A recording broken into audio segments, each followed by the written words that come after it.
Semana que acaba, semana que começa. Non-farm payrolls, Banco Central Europeu e, como sempre, Donald Trump retiveram a atenção dos investidores e do mercado durante esta última semana. Começou logo com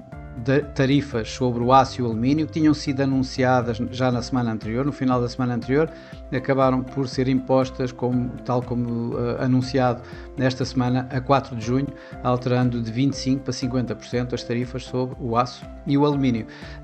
Não houve um grande impacto, também como não houve grande impacto nos mercados, a chamada telefónica, a conversa telefónica entre Donald Trump e Xi Jinping, que teve, de alguma forma, o condão de baixar um pouco as tensões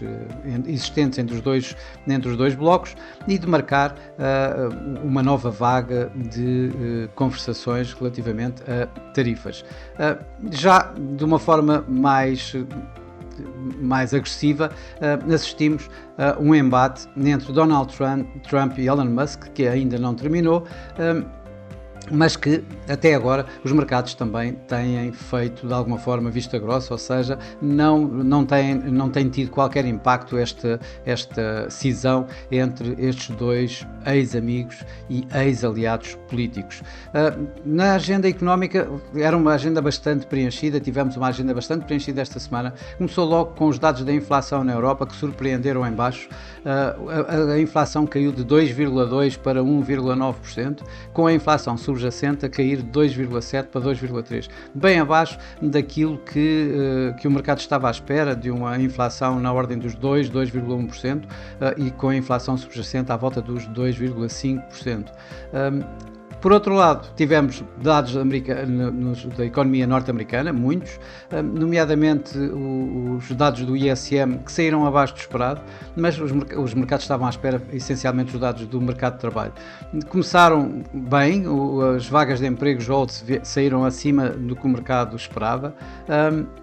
Já os números privados do emprego foi uma desilusão, caíram dos 60 mil novos postos de trabalho para 37 mil este mês, o que levou de imediato, inclusive, a Donald Trump a exigir quase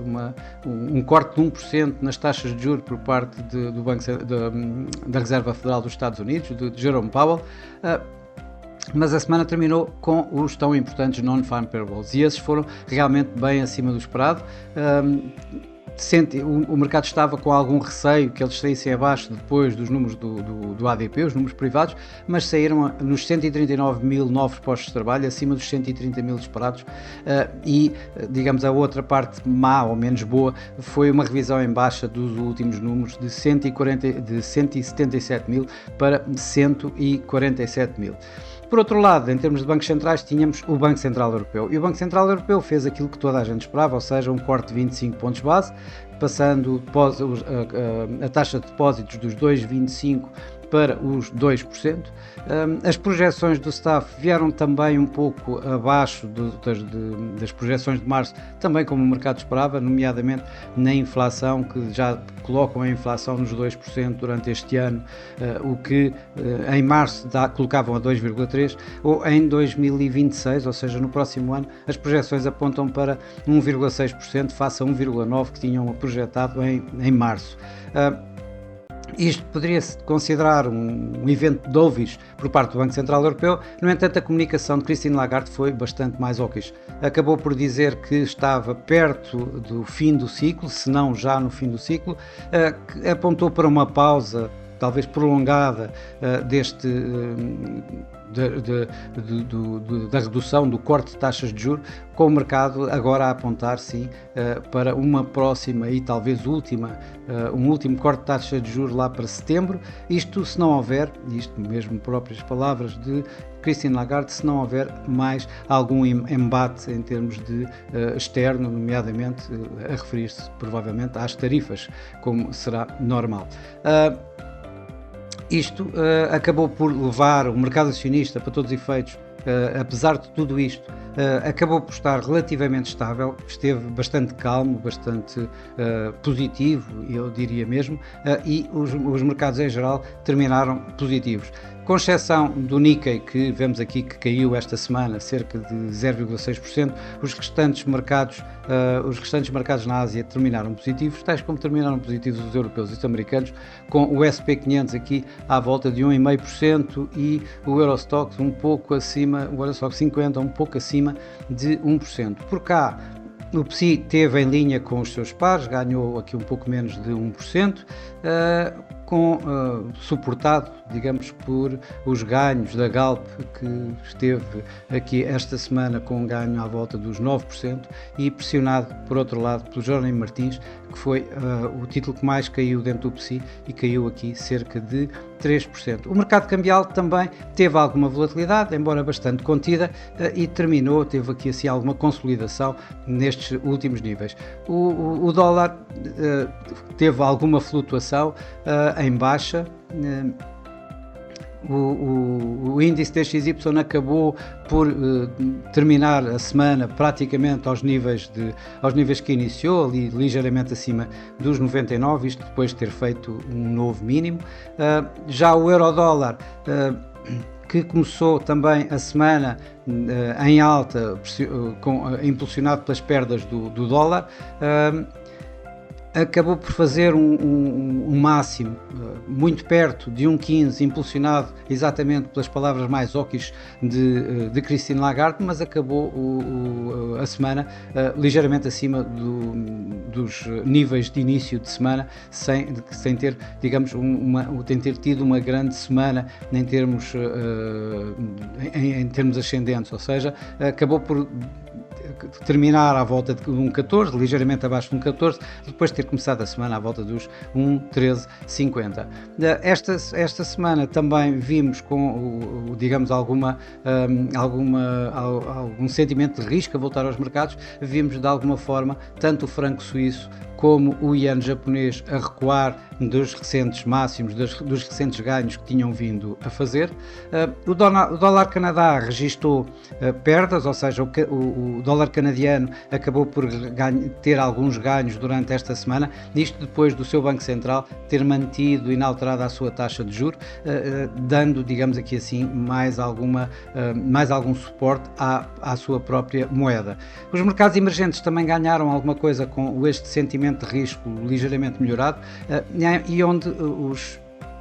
as divisas que mais se destacaram dentro dos mercados emergentes foi o real brasileiro e o peso mexicano, o primeiro a ganhar quase 3% face ao dólar durante esta semana, e o segundo, o peso mexicano, a ganhar aqui cerca de 1,5% face ao dólar. As commodities também tiveram de alguma forma algum suporte, dado o sentimento de risco melhorado e talvez os receios, os maiores receios de um mercado de trabalho em baixo nos Estados Unidos pudesse levar a problemas na economia global. Isso não aconteceu e deu aqui algum suporte. É claro que nem todos foram suportados, outros foram mais pressionados. É o caso do ouro, que terminou à volta dos níveis de abertura da semana, depois de ter ganho alguma coisa, depois de ter negociado em alta com algumas agitações, com alguma volatilidade a subir no mercado, em torno das tarifas e em torno das tensões geopolíticas, acabou por perder depois de uns bons números dos non-farm payrolls, ou seja,